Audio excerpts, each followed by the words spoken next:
what the glutes are to the hinge, the back is to the arc. He is a bricklayer by trade, but he loves kettlebell training. He loves strength training in general. And he mentioned to me that he had started doing the drills from the book.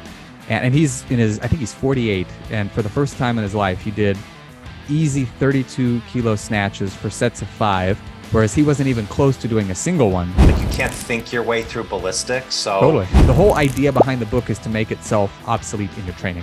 Welcome to the Strength Connection podcast, a show to share stories, insights, and experiences in strength, physically, mentally, and spiritually. I'm Michael Kurkowski, host of the Strength Connection, and I'm so grateful that you can join me today. So in these episodes, I connect with some of the most inspiring and successful individuals to chop it up and learn from true life experiences that have helped them become who they are, the strongest versions of themselves. One of the greatest ways I've always learned the most important lessons is through stories. We all have them, and they make us who we are. So let's dive in. Here we go. All right, he's back, guys. The Hebrew Hammer himself, Aleks Salkin, rejoins me on the podcast. This is the third time Aleks has been on the show because he's just straight awesome. Aleks is a true master in both kettlebell training and bodyweight training, and I wanted to have him back to talk about his latest book, Tamers of the Lost Ark. It's a book solely focused on one vital piece of kettlebell ballistics. So every time I talk with Aleks, I learn more, and he's just an absolute blast to connect with, and I know you're going to enjoy this one. So with that, let's get to it. Before we do, please show the support for the show. Make sure you subscribe and rate the podcast wherever you're listening, and don't forget to check out our YouTube channel, The Strength Connection. Your support means everything to me, and I sincerely appreciate you. All right, thank you very much. Let's get on with the show. Welcome back, everybody. Aleks Salkin. What's up, man? Thank you for coming back. What's up? It's good to be back. You know what? This is going to be a weird way to start up a podcast. What famous person does everybody say you look like? I've gotten Paul Rudd before. Okay, I can kind of see that. Yeah. That wasn't who I had in mind, but... Okay. Why? Who's on? You sounded like you were going to say somebody else, and I don't want to take the words out of your mouth. So I got... Paul Rudd, I got Ant-Man quite a bit when that came out for a while, because I think we had that same jawline. Sure. The only other one I had was Ryan Phillippe. Huh. Was that I Know What You Did Last Summer, dude.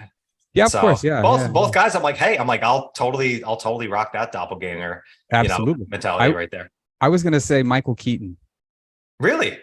Okay. Yeah. Maybe it's I'm thinking like not 70-year-old Michael Keaton. I'm thinking more like, 30-something. Like, did Michael you just Keaton. watch The Flash and like, that looks like Kurkowski? I wish I had, because I remember seeing, because I was such a huge fan of the Batman movies when I was a kid. I remember my parents never let me have the Batman cereal, but like I wanted that. It was just like, that's how obsessed I was. It was like, I need to have the cereal. I need to watch this movie on repeat. I need the toys. Yeah. And incidentally, actually, I rewatched most of the original Batman with Michael Keaton recently, and it holds up. It's great. I was going to say, I think I watched the first one 6 months ago or so. Yeah. It's pretty recent in the last year. And I'm like, God damn, this is a good movie. Like, dude. This is still the part when he's in the original Batmobile with Kim Basinger and they go into the cave and the music is there. It gives you chills still. It's one of the things that I thought was great about it over the Dark Knight trilogy, which I think is the best superhero trilogy of all time. Agreed.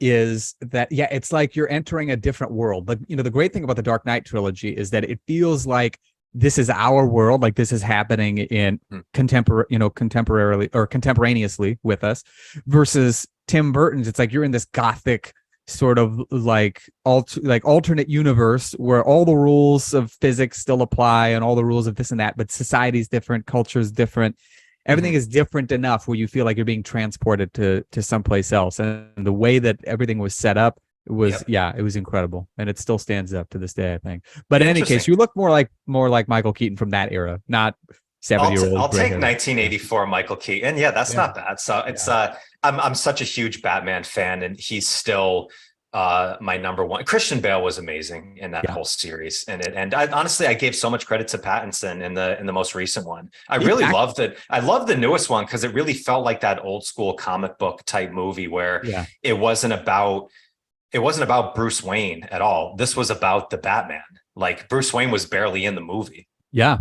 I have to agree. I did not have high hopes for it. And then I remember I watched it on a plane. I went to Italy back in May to assist at the original strength workshop that was happening in Italy. And so I decided, I was like, okay, I'll watch this movie because then I got like 8 hours on this plane, might as well. And I was impressed. I mean, I don't think it was as good as the Dark Knight trilogy, but for what it was, I thought it was better than what I had anticipated it was going to be. And it was obviously good enough they're making a sequel. So yeah, I'm looking forward agree. to that. I think the opening scene of that movie, and we'll get off Batman here in a second, everybody, but it's the greatest thing in the world to talk about. The opening scene of the new Batman movie, when he like goes through the shadows and then fights like the first original, I was like, as soon as we're in, I was like, all right, I'm in. Like, let's go. Like, and then 3 hours of awesome, intense action series from the Batman is my favorite of all time, of all the superheroes. I think Batman is the best. So I'd love to see how everybody else takes it. I think Batman Returns was still awesome. The last one of Tim Burton before it got into a little bit of the weird ones from there. But yeah, such a fun thing to think dissect about those weird ones. The Joel Schumacher. Yeah, it's funny too, because I remember when I was a kid, I saw Batman Forever. And I was like, this is amazing. This is so much fun. And then I remember it was probably 10 years ago. I was asked last minute to babysit a friend's kid because I lived nearby and they had some other plans and their babysitter fell through. So I was like, all right, fine. And they were like, I came over and Batman Forever was playing in the background. I was like, this is terrible. Like, what was I thinking as a child? Like, I mean, but evidently he liked it because he was like, just, like this wasn't the first time he had seen it. It was like one of those things that he watched on repeat as well. We'll get right back to this episode, but first I want to tell you about Nabosu Technology. Nabosu is the leading company in foot care products created by the top functional podiatrist and human movement specialist, Dr. Emily Splickle and her team. Our feet are a connection to the earth and the foundation of all human movement, and it's often the most overlooked part of our body when it comes to health, fitness, and recovery. Personally, I never thought much of how the foot impacts my movement and strength until years ago when I found my intense sciatic pain I was dealing with was coming from a locked up midfoot and ankle issue. So after putting emphasis on this, my pain subsided completely, and since then I've made sure to take care of my feet before anything else in training. I use the Nabosu NeuroBall every day, whether I'm training or not, and I felt significantly better in both my barefoot strength training as well as running outside on grass and on pavement. Nabosu has the best products on the market, including the NeuroBall, recovery socks, splays, activation insoles, and the kinesis boards and mats. So to check out Nabosu Technology, click on the link in the comments or go to nabosutechnology.com and use the code CONNECTION and get an additional 10% off your purchase. Again, that's the code CONNECTION. Use it to get 10% off. All right, now let's get back to it. But yeah, it was god awful. And then I think I saw Batman and Robin once. I saw it with my grandma, for like a birthday lunch and movie sort of a thing. And I mean, even as a young Batman fan, I was like, wow, this was awful. I felt bad that I dragged my grandma to this crappy movie, Yeah. The funniest thing is to watch George Clooney get asked about it and just start apologizing for that movie. Just being like, I'm so sorry that I almost killed the entire franchise from there. But it's a weird thing too when you see something as an adult that you loved as a kid and it just doesn't hold up. It's just like, why was this so powerful as a kid? I mean, it just shows the evolution of just the different minds. But I was so happy that when I watched the original Batman again, I was like, after seeing the Dark Knight trilogy and the new Batman and really liking it, I was like, no, this still holds up. Jack Nicholson as the Joker is still one of the greatest things to ever, go on the big screen.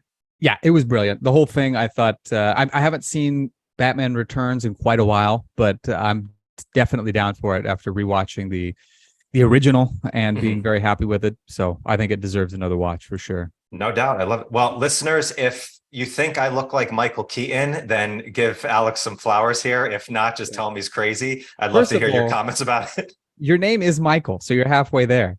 And Michael your last K, name begins with a K.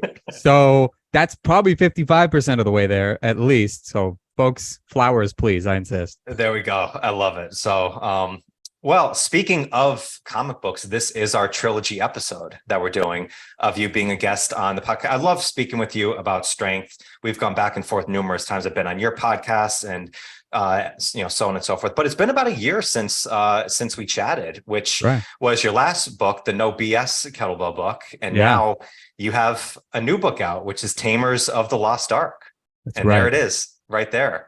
And I think anybody who is a kettlebell fanatic should at least chuckle at the name. If you do, and if you follow Mike, then clearly you know kettlebells, you understand.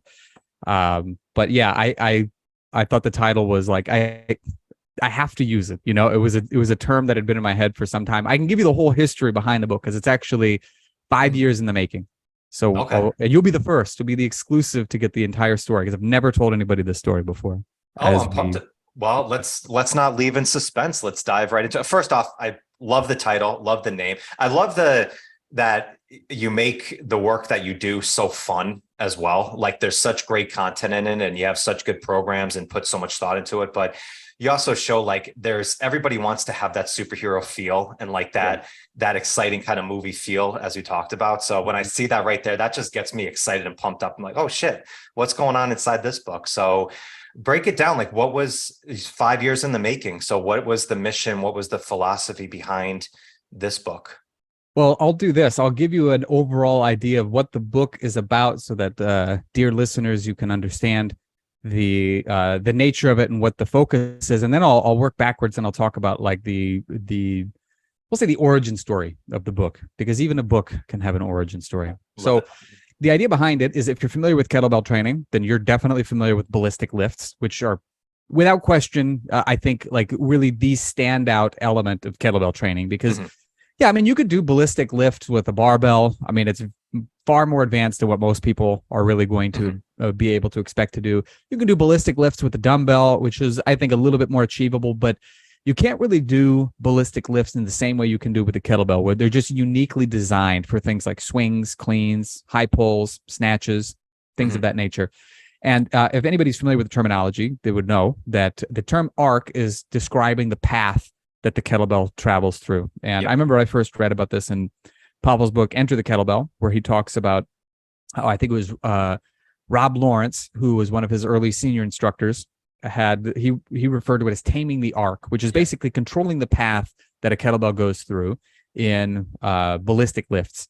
And so the idea behind the book is this: it's that when you learn kettlebell training, the first thing that you're going to learn, among the first things that you're going to learn, is a swing. It's so fundamental to what we do. It'd be like if you were learning to lift dumbbells, they're going to teach you how to do curls, and then chest presses, and then from there you'll add other things. But you got to start with the fundamentals, and the swing being the center of the kettlebell universe and being the centerpiece of all the other ballistic movements. That is where people always start. But we don't just put a kettlebell in somebody's hand and say, okay, swing. Some people can do that. It's a very small percentage. Some people can do it. But what we do is we start off by teaching them what? The hinge, right? And even before we put a kettlebell in their hand, where it's like, here's how to move your hips. You have to learn how to do it slowly. Then we'll have them do a deadlift. And why is that? Well, because you have to be able to move slowly before you can move quickly. And so once you start once you learn how to deadlift properly, and you learn how to control the hinge using strength, then you can start doing the progressions toward the swings. But ballistic lifts have two elements. There's the hinge, and then there's the arc. So the problem that I had seen for years was that we take the hinge and learning the hinge very seriously, and we make sure we follow these two basic principles. Is that number one, you can't think your way through a ballistic movement, so you have to be able to feel what it's supposed to feel like. And the other thing is you have to move slowly before you can move quickly. So we do that for the hinge, and what do we do with the arc? Just all over the place. Yeah, exactly. And so the problem is that, well, what's worse actually is that, if you're working with somebody who's very athletic, who's got very good coordination, very good mind-muscle connection, it's not really as important in many cases, because a lot of times they're just primed and prepped and ready to be able to do these movements, and they can kind of, I think subconsciously intuit what they're supposed to do. So you may not really need as many steps in between. It's basically like, I've got my coach, Scott Stevens. He's told me that he's had people who learn to snatch on the first day. It's extraordinarily uncommon, but these are people with a high level athletic abilities. A lot of times they're track and field since they were kids or what have you. But most people are not coming in like that. Most people are extremely sedentary. They don't have good mind-muscle connection. They don't have good body awareness. So we follow these two solid principles of slowly before quickly, and you can't think your way through a ballistic lift Mm-hmm. for the first stage for the hinge. And then for the arc, we just throw it out the window. And what do people do? Well, first thing we do is something speedy. You got to learn how to clean very quickly or snatch or whatever. And then the second thing is instructors. I mean, I've even seen this at the very high levels. They'll shout commands in the middle of, an attempt at learning to clean. Or you've seen it too. So it's not, I've done it too. Of course, me too. Yeah. And I was like, what am I like? This doesn't make any sense. So what I thought is, why don't we just apply the same rules to the teaching the arc in all of these movements that we do with the hinge? So that was the idea behind it, is learning how to tame the arc. And I'm not going to give away all the contents of the book, but one thing that I will say for sure is that for instance, what the glutes are to the hinge, the back is to the arc. And this is something that I didn't discover. I mean, Pavel has mentioned the same thing actually in Enter the Kettlebell. He said pulls build backs, and what biceps are to bodybuilders, backs are to lifters. And he always said that, at least as near as I can remember, in conjunction with the kettlebell quick lifts. So the connection of the back, and particularly the upper back muscles, in helping you to tame the arc is of the utmost importance. And so what I do in the book is I show people 3 different levels that they can travel, so that they can learn how to, number one, reconnect with their upper back muscles and the movements in particular of the shoulder blades and the muscles surrounding them, and then apply that to the arc. And then it gets down to very detailed and very specific movements that you can do with gymnastics rings to learn how to tame the arc properly with a kettlebell. And you do it first by slowing down the movement, and then you do it by speeding it up. So it follows the same process that we learn for the hinge and applies it to the arc, so that you can learn much more quickly, you can advance much more quickly, and it takes almost all the guesswork out of the process.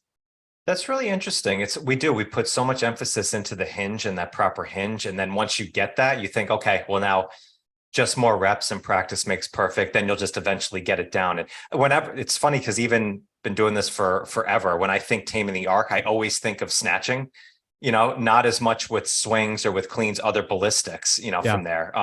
It might come up, but yeah, how easy it is that we just shout out commands, to people when you say, don't think your way through the ballistic. Well, easier said than done if you're first learning this all the time. And it is interesting, as going back to when you first, spoke about it, is that differentiation of the ballistics, and that is kettlebells. I was on a podcast yesterday and somebody asked me that, and I've always had trouble to kind of curate an answer to the differentiation of kettlebells. And then I realized it's like, it's really the ballistics from there. It's like pressing, grinds and stuff, like it's really great in kettlebell work, but you can mimic that in some ways with other tools. But the ability to take a small, dense object, heavy object, and bring it through your legs to get that mobility in there is that differentiating factor. Big time. Yeah. And if you really want to take full control of that central element that kettlebell lifting offers, that really nothing else can approximate, you owe it to yourself to make every bit of the ballistic movements, meaning both the first half, the hinge, and then the second half, the arc. You owe it to yourself to treat them with equal amounts of focus. And so one of the big issues that I see with a lot of people is that it's through no fault of their own. They just the arc, they're just assumed to be able to know how to tame the arc at least reasonably well once they've done the hinge. But again, it's very rarely is it really focused on. And so I wanted to take the time in this book to be able to focus on it, so that people could see how they could apply the exact same principles with different strategies and different tactics in order to help them make much, much faster progress, and just kind of in a way like bend time and space, so that they don't have to do like what you mentioned, where it's just endless repetitions until they eventually figure it out. It's small, focused, and like laser focused number of repetitions, so that they can feel what they're supposed to feel, and then go down the path of doing it until they get it perfect. So rather than having to jump 2 expanses, one just to go from crap to suck, I want to get them as quickly as they can to doing creditable looking reps, so that the more of those reps that they do, they're able to make much faster progress. And in fact, there's a guy I was quoted right in the beginning of the book, Hazen Allward, who is a student of mine, and he is a bricklayer by trade, but he loves kettlebell training. He loves strength training in general. And he mentioned to me that he had started doing the drills from the book, and he's I think he's 48, and for the first time in his life, he did easy 32 kilo snatches for sets of 5, whereas he wasn't even close to doing a single one prior to that, if I recall his story correctly. And the only reason he stopped at 5 was because he had other things to do on his training agenda, and he just didn't, he didn't want to wear himself out. So it really, really can help to fill in a lot of gaps, make sure that your strength and your technique is up to standard. And, and I don't want to say work wonders or work miracles, because really all it is, it's a matter of doing intelligent work as opposed to just, we'll say dumb work done over and over until you eventually get it right. But the nice thing about it is that it's not just for kettlebell instructors, it's principally for kettlebell enthusiasts. And I think the value for kettlebell instructors is going to be helping them to learn how to help their students much faster than they would otherwise. Right. I want to ask you to elaborate a little more on what you said there. Like glutes is for the hinge, the back is for the arch, which I really love. And as you said, like feel what you're supposed to feel. Now, I assume when you say like when we tame the arc in the back, that feeling is we're really looking at the upper back more rather than the lower back. Is that what you mean? Bingo. Yeah. Lower back is essentially, if you're doing your swings and cleans and snatches and stuff like that, if you're doing it correctly, the lower back's role is essentially stabilizing. And so it should be that the hips, or in this case, we'll say like the glutes specifically, that those are the prime movers. Those are actually what are moving the bell, but the low back is just stabilizing. But it's really not uncommon for me to see people who, not just with the ballistic lifts, I think this is emblematic of a lot of other issues, they just like lock down their upper body. And so I was at the gym yesterday in Las Vegas. I was out there training a VIP student, and morning time I went down to their gym and got in a workout, and there was a gal who was she had great technique. She was strong. She was doing like weighted chin-ups, very impressive. She was doing cleans with the barbell. She was doing jerks, stuff like that. Then I started to do push-ups, and it was like, all of a sudden, it was like, like the scared cat kind of look, it was like her shoulders were locked down, and it was just basically like the only movement was coming from the elbows. And I don't think it's necessarily likely to hurt you, but you're leaving a lot of strength on the table because it's ignoring a very important part of upper body movement, which is what's called scapulohumeral rhythm. Okay. Which, this isn't going to be on a test. So people, you don't have to remember the name, but basically, as the name would imply, your scapula, or your shoulder blade, and your humerus, the ball and socket joint of your shoulder, are supposed to move in tandem with one another in order to create the movements of the arm. So what happens a lot of times is that people end up with issues because their shoulder blade, they never really move their shoulder blades, or they deliberately lock them down, like when they're doing push-ups, pull-ups, things like that. The shoulder blades may move, but they're not moving much, and they're not really taking full advantage of them. And I think the ratio is something like, in terms of the movement of the scapula to the shoulder, is like a 1-to-2 ratio. So obviously the shoulder joint, the glenohumeral joint, is supposed to move more, and then the shoulder blade is kind of, I don't want to say tagging along it, but because it plays a central role itself. But think about that. Let's say your shoulder blade's not moving the way that it's supposed to because it's stuck, or because you're deliberately trying to lock it in place. Well, now all the movement that your shoulder blade is supposed to be doing to help you to accomplish a particular movement is being offloaded onto the shoulders. So it's no wonder that so many people have these shoulder issues, and that's at worst, but at best, they end up hitting plateaus in things they shouldn't really be hitting plateaus in. Like, there's no reason that you shouldn't be able to do more snatches, but your shoulders just, completely crap out, and then you can't go any heavier, and you can't figure out why. And again, it's partially because the upper back, which is a network of very strong and capable muscles, is not really being utilized for things like snatches, where it's absolutely crucial, or high pulls, where I would argue it's even more crucial. So a lot of times what you see is people are just over pulling with their arms, and the arms are pulling double duty, and the back is, it's supervising. Let's say it's like a supervisor on a construction site who's, he's just got a job because his dad's the boss, and he's not really doing anything of value. So you don't want your shoulder blades and the back muscles connected to them to not be doing their job.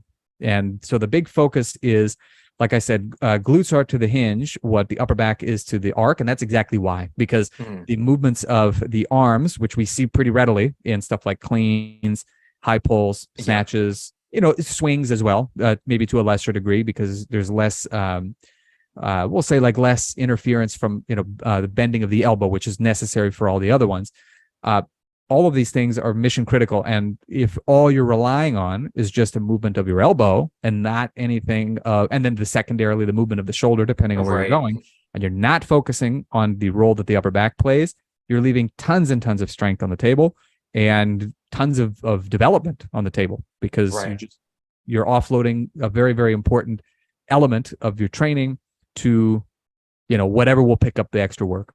Right. Yeah, I think that it's such a fascinating topic, to really dive into a specific kind of book on in here, because I don't talk about this that much about that. And like, we know what taming the arc means and keeping that connection, but often I don't think we relate it to that upper back mobility stability combo that you're getting in there, and how much that can really impact your strength and your development. And like, there's so much about developing your power and just your overall strength from these movements. And ballistics is a great way, to do that, because you can do a lighter weight than you would have to from loading up a barbell and doing like a deadlift. You can do powerful swings and not kill your muscles in the process. Exactly. But taming the art, that total body development that we're aiming for, without looking at that piece at the same detail as we do with the hinge and driving the legs down and getting that glute contraction, pulling up the kneecaps, all that stuff, where you're leaving a lot of development on the table. And when you were talking about, that woman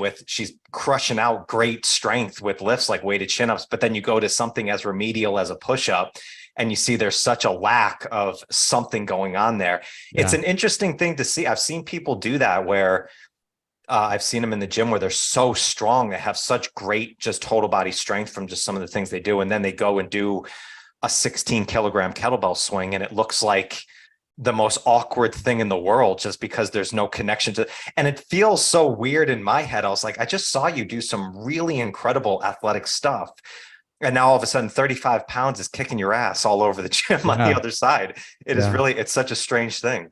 Well, it's funny too, because of course, it was a gym, it was, and it was a very nice hotel that I was in, and they had kettlebells at this gym. And of course, there's somebody lifting kettlebells in a way that would make most of our eyes burn.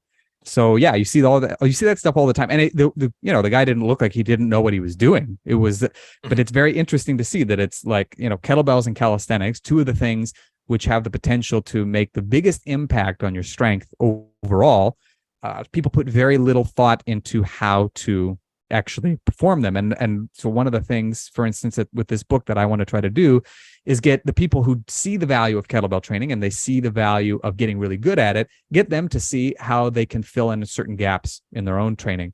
And, it's particularly because you just mentioned this, when we think about the ballistic lifts. Well, one of the big, I think people outside of the kettlebell world would see that and they'd be like, okay, that's like a lower body movement.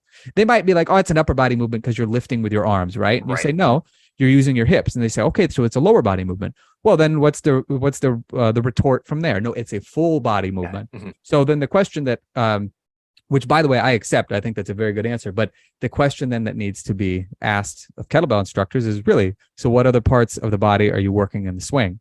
Mm-hmm. And if the upper back is not playing a role, other than, I think many of them understand that it's supposed to play a role, but they can't really verbalize it, or they haven't really taught it to their students. Maybe they do it automatically, and so they don't think about it.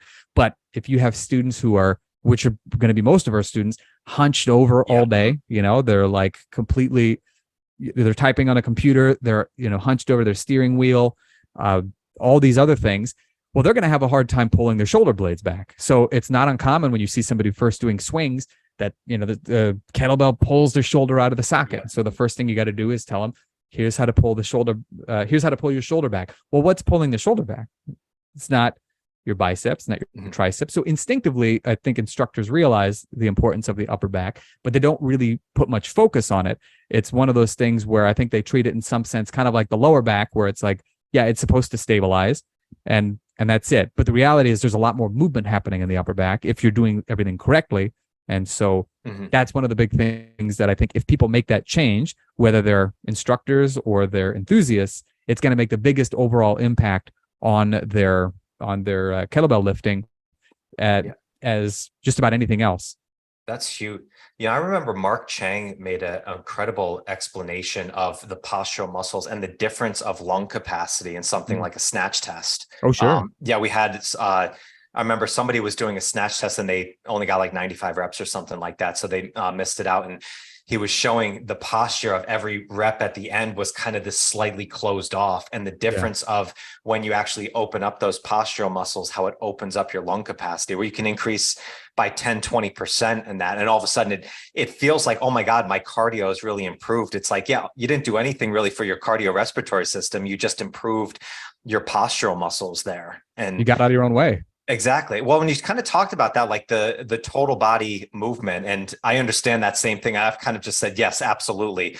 Knowing there's a lot more that's going on inside that from there. So I've tried to call it like it's a human movement that we Yeah. do from there. But yeah, I've always thought, like I said, like I've loved like I've understood taming the arc more in like snatching work. I think maybe Yeah. just because there's more going on in there in my own head versus something like a swing. When you started breaking down this book in here, did some, like taming the arc, do some things feel like it's a little bit easier to work with certain exercises versus others? Big time. Yeah. One of the things actually before I released the book, I did a webinar. So the people who were at the webinar, I told them this is going to be interactive. So bring a kettlebell. If you have gymnastics rings or a TRX, bring those as well. We're going to walk through all the elements that I'm going to be covering in the book. And for instance, there was one guy, Josh Wang of Canada. He is a kettlebell enthusiast, but he's like high level. And he doesn't train for a living. He does train people, but it's more like out of the passion for the kettlebell. He is somebody I would consider advanced in terms of his abilities. And so when we did a drill that was designed to help improve the one arm swing, and he said it felt effortless. And this is a guy who knows one arm swings. He's competed in GS. He is very competent in hard style. So, I mean, this is a guy who in some sense has more skills than I have, because I know nothing about GS. And certainly I've never, competed. But that would be one great example, is that it was much easier too, because I would say with the swing, the primary focus is just don't let go, kind of. It's like the kettlebell is not, the kettlebell travels out in front of you in the widest possible arc, but it doesn't really require as much input from the arm. Whereas, something like a clean is a very tight arc. And so you have to have really good timing, because if you don't, you're hitting yourself in the shoulder, the bell is going too high. So that was one example. But then, of course, we did stuff like the high pulls or the cleans, things like that. I had a lot of other people saying the same thing. Like there was a guy who's a pretty much a raw beginner at kettlebells. I mean, he had done some stuff before, so the raw beginner might be overselling it a little bit, but he was very much a beginner. And we were working on high pulls, and I showed him a drill that he could do with gymnastics rings. And he said it was just like it completely took, again, like I talked about that gulf, between attempting to learn something and actually being able to do it, and just like completely closed it for him. So he was able to do high pulls with no real problem. And he said it was like far easier than he would have imagined. And this is a beginner. This is not an intermediate, certainly not an advanced. So the nice thing about it is that the system has something for pretty much everybody. So if you're an instructor, you're a high level enthusiast, a raw beginner, because the arc is such a seminal part of ballistic drills, it behooves you to actually learn how to do it very well. But there are going to be some things that you're going to pick up very easily. And then there are going to be other things, like let's say if you're a beginner and you're trying to learn the snatch, you're probably going to be better off just focusing on getting good at the swing and eventually the clean, and simply working your way through the prerequisites before you try to work on progressions for something really high level, if that makes sense. Because you're right, the snatch, that's the ultimate in taming the arc. And it's the one that requires the most precision, the most focus, the most, dedication. But if you're just beginning, you should start with the stuff that's easiest, build up those easy wins, and then use that to build up to the big finale, the snatch. Yeah. I love this. I'm so fascinated by this, because like I love ballistics so much. And as we said, it's like you can't think your way through ballistics. So it's almost even more valuable, because when you get this down, you have to instinctively have, so you actually own it a lot more than I think a grind exercise that you do. So when you really have it down, that's why I think snatching is the most powerful exercise in the kettlebell world. You know, other ones are phenomenal. And anytime I say that, people always yell at me about like, what about this one? I love all the exercise. They're great exercises, but the snatch, as far as like a total, like one, you know, exercise gym that you can have, it's so powerful on the strength and the conditioning side. But I didn't even think so much about, you know, the taming the arc side of how powerful that is, of that upper back development on there. So this is awesome, man. I'm so pumped about this new book for you. Yeah, thank you. Yeah, and I got to tell you too, because I mentioned I would tell you the entire origin story of this that I don't think I've told anybody else before. Because this is 5 years in the making, really, since this first came to conception. And it's kind of funny because it didn't have to be 5 years in the making. The reality is I could have done this 5 years ago. It was like, so originally I had the idea in mind to write this as an article for StrongFirst, and because I had started to realize back in like 2018 that, you know what, a lot of the people that I'm training, just they need more help with the arc, and we need to be able to learn how to slow it down. Basically, the stuff that I had mentioned to you earlier. But ultimately, and I had even started making plans to write it out. I had like an early draft of like some of my ideas, and ultimately, the only reason I didn't do it is because I thought it has to be called Tamers of the Lost Ark, and StrongFirst doesn't have my sense of humor sometimes, so I don't think they're going to let me use that title. So I just started kicking the can down the road. Really, I was like, it was you know, my desire to hold on to that artistic creativity, as it were. Sure. I have no doubt they would have printed the article, but I was like, it needs to have the title because this is, I think it's super eye-catching. Hold to your convictions. Yeah, exactly. And incidentally, I mean, I've written articles for StrongFirst since then too. So it was, and I've got another one coming out, I think, in a couple months. So still write articles for them. But in this case, I was like, there's got to be something more here. And so when I started thinking about it, I thought, you know what, like this could really be a book, because there's a lot that goes in. There's a lot more going into it than just like, you know, here are some tricks or some ninja tricks that you can try out in your training. This is something that you can use as a system to help. And by the way, a system that you don't need forever. The whole idea behind the book is to make itself obsolete in your training. So it's passing the torch to you. Here's what you need to do for now. And then when I get to the programming side of the book, what I tell people is I like to call it reverse programming, because the idea is to make you less dependent on the movements as time goes on. So you're getting in, you're improving your technique. Once your technique is improved and you know what you're doing, then you don't necessarily need to use the drills anymore. Sure. Or if you do decide to revisit them, maybe you do it, you know, before you decide, okay, I'm going to try to do as many in a row as I can, or I'm going to try to go for really heavy reps. I'm going to try to, so I really want to hone and sharpen my technique before I do it again. But the idea is to make you non-dependent on it, but to use it in the same way that you'd use tools to fix your car or anything else. You use it when you need it and you put it away for later use, you know, if the time comes, but not the sort of a thing that you rely on 24/7. The principles in it, such as, you know, learning how to utilize the upper back and how to better tame the arc. Once you figure out how to do those things, then the only time you would conceivably need to revisit them is for exactly that, when you're at a point where you're ready to progress, or you're ready to progress and you're ready to specialize or something along those lines. Maybe prepare for your SFG recertification. You know, you just really want to dial things in. But otherwise, it's supposed to be the sort of a thing that you don't need to, it doesn't need to be a crutch. It's supposed to be a guide. And then once you get to your goal, you can set it to the side and return whenever you want. Awesome. I mean, that's such a good philosophy of all different kind of training systems, right? Is to make it obsolete in your training so you can get to work and do what you need to do to get stronger, to get lean, whatever your goal is from there. So I love that. I love that you mentioned that. I wanted to ask you about kind of the evolution of your writing. Like, I mean, you've written a lot for a long period of time. Like, how is, like, from this latest book that you have to like when you first started writing, like, what's the biggest difference? Is it still the same process that you do when you put stuff together like this, or has it changed a lot over time?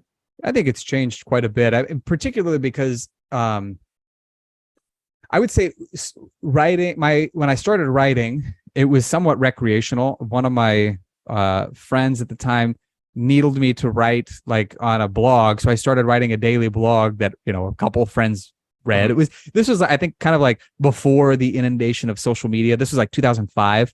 So like Facebook was still in its infancy. MySpace was a big deal, you know, but I don't know if you remember that. I mean, I never got on. I know what it is, but I never jumped the wow. gun on it. So I did, man. I was like obsessed. So, but what's interesting actually is that I always got compliments on my writing for being, engaging and stuff like that. And then I went and did my degree in English writing and linguistics. The degree was in English with the focus being on writing and linguistics. And I remember it was right around this time that I'd gotten certified. I got certified as an RKC under Pavel in 2010. And then it was shortly thereafter that I finally graduated from college. And I remember thinking like, okay, I want to start writing about fitness. And it was so hard because everything was so matter of fact. It was completely black and white, and by which I mean not rigid ideologically, but just boring. It was like, and I remember it took probably a year and a half before I could get some color back in my writing and make it interesting. And I bumped into an old English professor of mine, and I told him of my travails, and he said, "Yeah, that'll do that to you, won't it? Like all this, English writing and stuff like that." Because when you're writing reports, or not reports, but you're writing essays and assignments and stuff, it's like theoretically you could be entertaining in them, but more than anything, you're kind of just trying to get, like, I don't want to say game the system in like a unflattering way, but you're trying to figure out like what your professor wants to hear and then write like that, so that it's like, you know what I mean? So, so what I would say is that the process now is definitely different because writing makes up a big portion of my my business in that, I have a daily email that I write. I've got tons of courses and programs and challenges and guides, and I have a monthly newsletter coaching program and things like that. And I would say more than anything, the process has distilled itself. So it used to be somewhat haphazard, where it would be like I would write something when I had an idea, and now I've got like a big list of ideas that I might be able to choose from, or article prompts, or email prompts, or whatever. So what I would say is probably the best way to describe it is that we'll take an email, for example. I start with a prompt, usually like a title that sounds cool, or a headline that sounds cool. And then from there, it's much easier to like go through the Rolodex of memories and experiences that I've had and pick one out and then just kind of start writing about it and then tie it into something that's relevant, to their goals or to their aspirations or what have you. And that, to some degree, that's also true with the courses or programs or challenges that I write. And in many cases, the goal is, it might be something like, okay, I think about something in particular that I think they need to hone in on as an important way to fill a gap, let's say. So I wrote a couple of years ago a very popular challenge on dead bugs, and it was like doing dead bugs daily. And I had a program, so it wasn't just like do a bunch of dead bugs. Do a bunch of dead bugs, yeah. It was like you're going to follow this process, and you're going to just slowly make them more challenging, and so on and so forth. And so I called it Dawn of the Dead Bug. And so once I had a cool name for it, and I had an idea about what I wanted it to help people accomplish, writing it was very easy, because then it came down to like, okay, so what are the benefits? Why is it that, people need this? What are some of the things that people have noticed from doing them?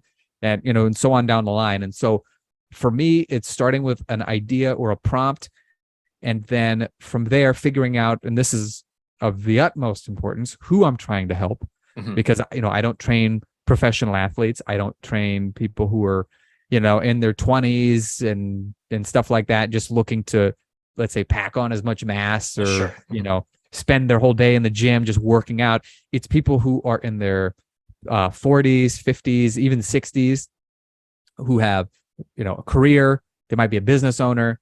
They're married, they have kids, they have a house, they have mortgage payments, they have all these other things.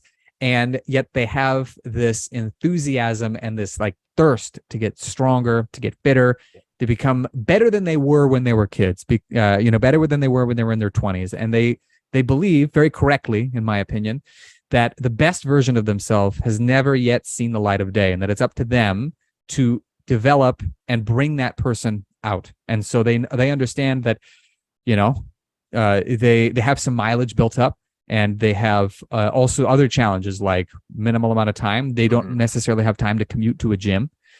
They enjoy kettlebell and calisthenics training. They like the feeling of getting stronger specifically, so not just getting wiped out from a super hard workout. And I have these people as this avatar of a person in my mind when I come up with something, and then I try to think about, okay, well, how is it that I can best lead them to succeed from where they are? And so then when I come up with a program or a specific set of guidelines to follow, I have that in mind so that I'm not like, okay, now you're gonna do 5 pistol squats, and then you're gonna follow it up with 5 muscle ups, and then you're gonna, because those are things that might be cool to perform, but very few people are, number one, really need to do those things, and number two, are really capable of it. Right. And if they're not capable of it, they're still capable of achieving that goal of bringing out that person within them who has been waiting to be summoned, let's say, into reality. And the path to that is not through the most technically difficult exercises, but rather through the foundational ones that lead to the more technically difficult. And so again, going back to the book, for instance, it's like, that's the whole idea, is how to make the technically difficult easier to achieve so that they can summon this man or woman that they've always wanted to be able to walk around as. Right. I love that. It's like the GPS, like you need to do all the turns through the neighborhood in order to get to the highway. Then as soon as the highway's there, then the GPS shuts up and just lets you drive. Exactly. Yeah. I love that. So, well, it's what you said there about like even like the niche and like target market and stuff, like life for that person is already really serious. So it's like, if it's more like serious stuff, it is, you can get into specifically writing or put something, and it could sound so scholarly from there, where I remember the first blog I ever wrote, I read Pat's pretty early on, Chronicles of Strength, but I read Tony Gentilcore's because he was talking about Transformers and like with his stuff. And it's like, it just made it fun. It's like, oh my God, like fitness is just fun. And like, that was like, all of a sudden, wow, you can write about this type stuff and you can connect it with this. It's like, this is just a good time from here. And I think specifically too, as coaches, like we can get down that rabbit hole of like being so serious, of like need to get this information out in this very strict way, when in reality, talking about fun things and relating it to life. And as you said, like, use this book as ways to dial in your techniques and then go like, rocket launch afterwards and just go from there. So it's interesting, but it's like, you have to go through those periods of time, right? You have to go through that experience and that evolution of the process in order to get there. It's just, I don't think just like anything, you can't shortcut that process. You just need to put the time in and put the reps in. True. And I think in particular, I would say that the one thing that people need to realize is that the path that's in front of you, you're going to have to traverse it no matter what. But like with anything, there are more effective and efficient ways, and then there are less effective and efficient ways. And, I don't think people should worry about being as optimal with everything they do as possible. I think practicality is far more important for most people. But I think just on a very basic level, people can understand that, okay, I've got this road ahead of me with twists and turns. I could go down it on a bike, or I could go down this road in a car. And so the idea is like, no matter what, you're going to have to make all these twists and turns. The question is, do you get there more quickly? Are you more shielded from the elements? Things like this. And so no matter what, whether you can start off on a bike and switch to a car, when it makes sense, you can start off in a car and switch to a bike if that's what the road is going to call for.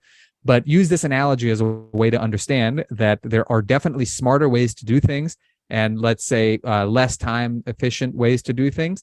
But no matter what, you're going to have to do them. And sometimes you are going to have to go, sometimes you're going to be able to go 70 miles an hour down a highway with no traffic and nothing in your way. Other times, you're going to have to get on your 5-speed, and you're going to have to kind of weave through the trail.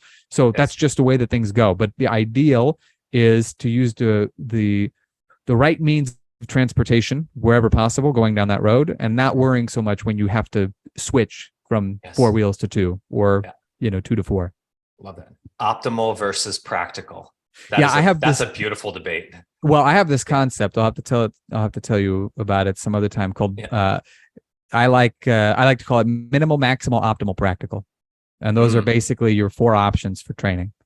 And It's a whole Okay. different discussion, but All I right. think Yeah. you would find it interesting. Oh yeah, we'll dive into that. I love the analogy of the highway. I've always used like the 3 lanes right there. It's like your regular plan of what you have, that's like the middle lane. Yeah. Then if you've got more juice, if you want to accelerate things, then you move to the left lane. But if everything goes to crap, like what are the non-negotiables? That's the right lane. And Yeah. regardless of where you're at, speeds are different, but everything's moving forward. Yeah. And so often we think that there's only this one lane. It's either all or nothing, type mentality of I need to do this or I'm not doing anything. When I love the way that you broke it down there with that optimal versus practical in there. It's like, yeah, maybe right now optimal is not the best thing. What is most practical? Because that's Yeah. still a step forward. Yeah. Well, what's ironic too is that optimal and maximal are typically the most stressful in one way or the other. Maximal is most physically stressful, and optimal is most mentally stressful because it's like, well, I couldn't do things exactly as I wanted to. Now I'm anxious that maybe I've left gains on the table and that I'm going to suck, and that, so yeah, I think that if people can see that they have multiple options, it makes it a lot easier for them to take it easy on themselves, not in the sense that they don't push themselves, but okay, so you didn't do everything perfectly today. It's not a big deal. You're still further along down the road, even if you were, maybe today you had to go 45 miles an hour instead of 60. Well, you still made it the entire day. You did exactly what you had intended to do. You just didn't maybe get as far as you wanted. Nevertheless, it's a lot better than just pulling over to the shoulder and saying, well, if I can't go 60, then I'm not even going to drive, which is, Exactly. basically what a lot of people do when things don't go as planned for their training. And it's a complete mistake. I don't have to tell you this, you understand, but that's the mentality that a lot of people have No, it is. And I think it's a mentality that should be discussed more and more often because, it's interesting. This past month, I've had quite a few people who were interested in programming and had that same message of, I'm someone that when I do something, I'm all or nothing, like I'm in. And ironically, every person was not doing anything at the time for their health. I'm like, so I guess this is the nothing stage. Yeah, exactly. It's almost non-ironic. The ironic thing is that they say that, and then you ask like one question, and then it just reveals that, oh, okay, maybe I'm not. Like I remember had a discussion with a gal a number of years ago. I was training her, and she said, I'm just a very all or nothing person. If I'm not training 6 days a week, I'm going to train 0. And I was like, oh, you're an all or nothing person, huh? When you drove here, did you drive 100 miles an hour the whole way? Did you just not stop at the stoplights? Did you not slow down to turn corners? You're not all or nothing. I mean, you don't treat anything else in your life like this. The reason that you're doing this with your training is because it gives you plausible reason to say, well, here's why I quit. Like, I couldn't go as hard as I wanted to, and I just my training kept getting interrupted. And so I thought, I'm not going to get as much out of it. It's an excuse. That's why. Now, look, everybody has excuses. Okay. But 100%. When people say that they're an all or nothing person, what they're really saying is I want to give myself an out so that if I fail, or if, my motivation starts to wane, I have an excuse for, well, this came up and then that came up, and I really wanted to do it. So I always try to get people to realize that they're actually not all or nothing, and that if they can still arrive at their destination, whether it's to train with me or to, go to the movies or go to work, they can do that without being all or nothing behind the wheel of a car. Well, they can certainly do that and still achieve their goals and arrive at their destinations in their fitness as well. But they have to adopt the mentality that they use for literally everything else. And they can't try to apply that to their training. Yeah. And the only way to fully understand it is just to practice it, to be uncomfortable with it. I remember Tim Allman changed my mind about this a couple of years ago when we were chatting. And, Tim's a guy who's, shout out to Tim. He, one of the strongest guys like out there, like is just can crush out snatches, like 48K snatches, like nothing. And I would say, and he's training with a 20K, a 24K, now for, relatively to his strength is like nothing, but he's practicing the movement. He's doing these less reps. And he challenged me on that of just asking about the joy of training and using sub-maximal loads in ballistic work, and not, just because you can do a 28 or a 32 or a 36 doesn't mean a 24 has no merit in your program. And it's like actually using that and kind of going back of even dialing in your technique, taming the arc. It's like, finding those Goldilocks weights, those things that you can do consistently over and over again. And I started going lighter than I can, quote unquote, but feeling more joy, like enjoying the training piece of it. And actually it was a deeper connection to it. And like I learned that 13 years into training, it's not something that you're going to get right away. And but that was a big shift on that, from that all or nothing mentality into like, okay, like you don't need to win the workout. Like, it's like, just go into it, just get what you need to done. And sometimes it's just approaching it like the working man, and then just go on and get everything else done that you need to for the day. Definitely. There's a balancing act in your training where it has to be, I don't want to say entertaining, but I'll say engaging enough to keep you focused. And I think one of the things is that, a lot of people, particularly, people who are very type A, they're like, no, I got to go all out. I got to hit it hard and all this other stuff. And if you can learn how, pardon me, you can learn how to slow things down and then just appreciate the process and realize that the process is the way, and the destination happens again and again every single day. The destination is showing up, doing the work that you had plotted to do, or working on the thing that you're trying to get better at. When people can learn how to appreciate that and not constantly be so focused on the future where they're getting anxious because, they see only how far away they are. When you shift the goal to being like, nope, your goal is just to do what's on the sheet today to do. And when you're done with that, you're done. Mm-hmm. Eventually the time comes, you're feeling good. They test things out. And oh my gosh, I can snatch a 32, or I can swing the 40. I can do all these different things that I couldn't do before. And I'm just training with these submaximal weights. Yep. And I think, the sooner people can learn the joy of that, the sooner they'll be able to stay consistent no matter what, and give themselves excuses to succeed rather than excuses to throw in the towel. Consistently good over occasionally great. Right? Exactly. Yeah, exactly. Aleks Salkin, ladies and gentlemen. Alex, dude, time flew by as always.